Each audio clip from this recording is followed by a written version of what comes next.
Prohibé. Chapitre 38. Monsieur et Madame Alderman. Adeline. Depuis le retour de Bastian, je suis sur un petit nuage. Après tant de souffrances, nous allons enfin connaître le bonheur, malgré les difficultés qui nous attendent en tant que couple franco-allemand. Nous en sommes conscients tous les deux, mais justement, nous sommes deux pour faire face aux obstacles. Ça a commencé avec les regards enviés de l'officier d'état civil, lorsque nous avons commencé les démarches pour nous marier. Si Bastian est resté de marbre, mon père, lui, s'est chargé de mettre les choses au clair. Sa plaidoirie a eu le mérite de rabattre le caquet des mauvaises langues tentées de répandre des bruits sans réellement connaître les gens. Sa fille allait certes épouser un Allemand, mais avant tout le fils d'un opposant en fureur, emprisonné pour cette raison et libéré par les Américains en avril 1945. Thomas tient une place centrale dans notre couple. Bastian est revenu pour moi et il s'est retrouvé d'une seconde à l'autre en père de famille. Depuis, son fils est devenu la prunelle de ses yeux.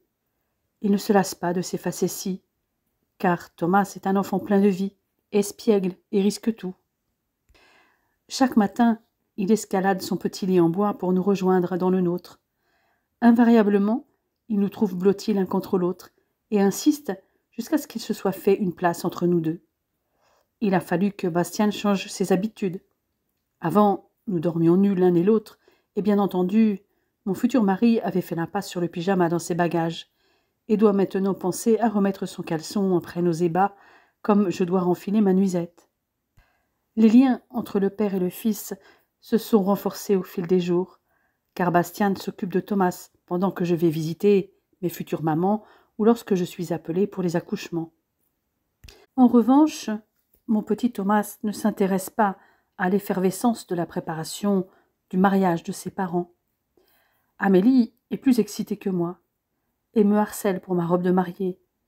Elle me voit en robe de princesse, ce qui n'est pas du tout ce que je prévois. En tant que mère célibataire, je n'envisage ni robe blanche, ni voile, ni couronne de fleurs d'oranger. Je ne suis plus vierge depuis belle lurette et ça ferait jaser. Néanmoins, je cède à l'impatience de mon ami, qui sera aussi mon témoin, pour me faire confectionner une jolie robe, mais certainement pas une robe de princesse. Bien entendu, elle veut avoir un droit de regard sur toutes les étapes de la réalisation de la dite robe, depuis le modèle jusqu'aux essayages en passant par le choix du tissu. Nous sommes encore en période de restriction. J'ai donc choisi un modèle de robe très épuré, avec un corsage à manches courtes et un décolleté en V, en dentelle, sur un bustier de satin ivoire, fermé par de petits boutons de nacre, et une jupe fluide et évasée dont la ceinture assez large met la taille en valeur. Un bibi ivoire avec un nœud de satin et une voilette, ainsi que des escarpins à talons de même couleur, compléteront ma tenue. Pour l'instant, seul le bibi et les chaussures sont prêts. Nous ne sommes que le 14 juillet, c'est mon anniversaire. Malheureusement, nous ne pourrons ni déjeuner ni dîner dehors. Les températures ne sont pas vraiment estivales. Il fait tout juste 20 degrés et avec le soir, la fraîcheur va s'installer. Nous avons donc dressé la table dans la salle à manger. Anna et Pierre doivent venir avec les filles. J'ai hâte de voir leur réaction face au retour de Bastian. Les premières que j'entends sont les filles. Je les trouve grandir à chaque fois que je les vois, c'est-à-dire uniquement aux grandes occasions, anniversaires et principales fêtes comme Pâques ou Noël. En voyant ses cousines, Thomas demande à quitter les bras de son père. Mais les deux filles marquent un temps d'arrêt. Marie réagit la première, comme toujours. Même si elle a aujourd'hui l'âge de raison, elle continue à sauter partout, comme lorsqu'elle avait 4 ans. « Bastian, Sébastien !» crie-t-elle en lui sautant au cou. Esther est toujours aussi réservée, mais est tout aussi contente de le revoir. « Je savais bien que tu reviendrais », murmure Marie à l'oreille de mon chéri. « Tu es revenue pour ton amoureuse ?»« Exactement.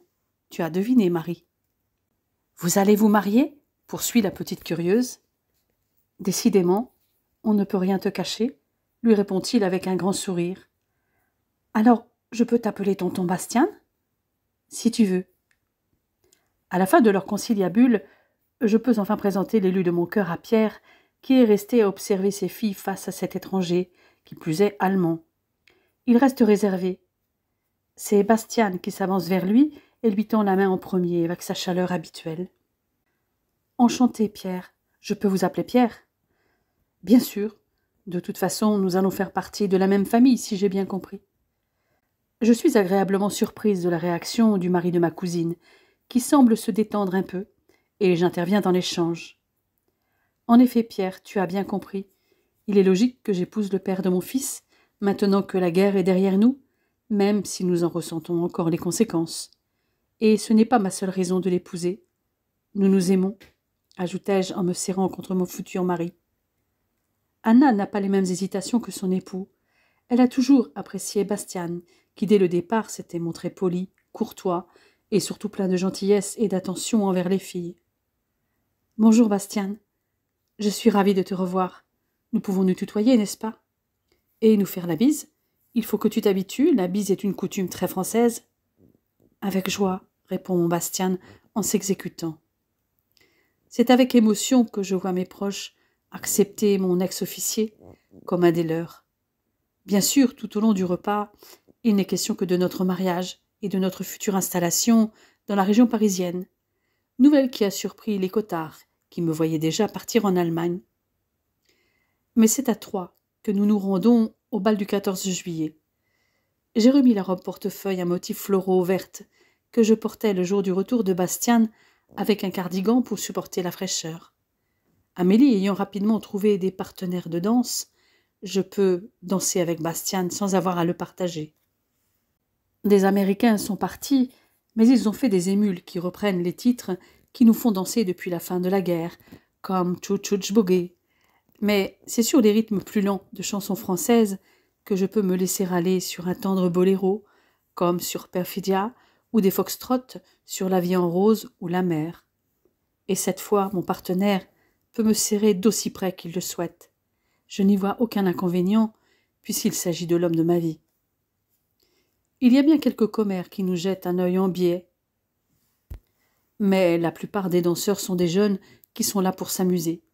Et si certaines jeunes femmes nous regardent danser, c'est plutôt avec un regard d'envie vers ce bel homme qui me tient entre ses bras. Demain, Bastian repart en région parisienne pour trouver un logement pour notre petite famille. Il va prospecter pendant quelques jours. Nous y retournerons ensemble pour faire notre choix définitif et aménager ensuite notre nid d'amour. Samedi 30 août 1947. Aujourd'hui, c'est le grand jour. Nous allons enfin devenir mari et femme. J'essaie de rester calme, mais mon cœur bat à 100 à l'heure.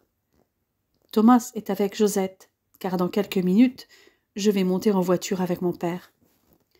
Bastian est déjà devant la mairie avec nos quelques invités. Je l'imagine très calme, comme toujours, alors que moi, j'ai tendance à trépigner d'impatience. Je me regarde dans la glace. Je suis contente du travail de la couturière. Ma robe est exactement comme je la voulais, simple et élégante.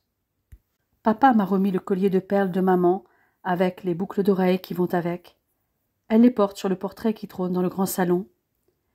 C'est un collier composé de 2 rangs de perles, avec une émeraude octogonale centrale, encadrée de 2 diamants et sertie dans un cadre en or. Les boucles d'oreilles sont composées d'une petite émeraude cabochon, surmontée d'une autre en forme de poire, avec une bordure de 9 petits diamants, et à laquelle est suspendue une perle blanche. Papa dit que je ressemble comme 2 gouttes d'eau à maman. Il est vrai qu'avec ses bijoux et mon bibi à voilette, artistiquement incliné sur mes cheveux coiffés en chignon, je suis son portrait craché.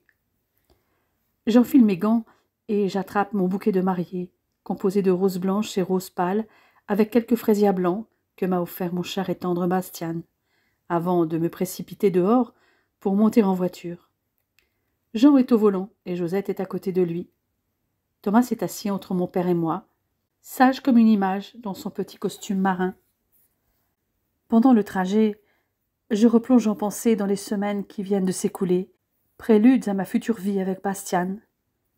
Il y a 3 semaines, nous avons enfin trouvé une maison pour nous 3, à Nanterre, dans le quartier du Mont-Valérien. Ce n'est pas bien grand, mais nous avons tout de même 2 chambres et un petit bureau, ainsi qu'une petite terrasse sur un terrain d'100 de mètres carrés. Elle n'est située qu'à 3 kilomètres de Puteaux. La rue est très calme et il y a une école à moins de 10 minutes de marche. Nous verrons plus tard si nous pouvons trouver mieux. En attendant, celle-ci rentre dans notre budget. Nous avons acheté quelques meubles et en avons ramené d'autres de la villa. Il y avait plein de trésors au grenier. Mais avec la canicule qui a sévi depuis le 21 juillet, nous avons préféré le bord de mer dès que nous le pouvions. Disons plutôt quand moi j'en ai la possibilité, car la natalité a repris. Encore que le pic est plutôt en avril-mai, eu égard aux bébés conçus pendant les congés d'été. Le moins que l'on puisse dire, c'est que je n'ai pas chômé depuis janvier.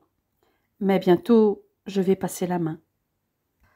Je sors de mes songes, lorsque nous arrivons devant la mairie, toujours hébergés dans le lycée de garçons. Seul Pierre est encore à l'extérieur. « Dépêchez-vous, s'écrie-t-il, tout le monde est à l'intérieur. Tu viens avec tonton Pierre, Thomas ? Nous allons rejoindre Marie et Esther. Vous avez une mission à remplir tous les trois. » Je regarde mon petit homme suivre Pierre pour retrouver ses cousines. Je m'accroche au bras de mon père et nous entrons dans la salle des mariages. J'ai les jambes en coton d'un seul coup, surtout que tout le monde se retourne sur nous. J'ai pendant quelques secondes une bouffée de panique.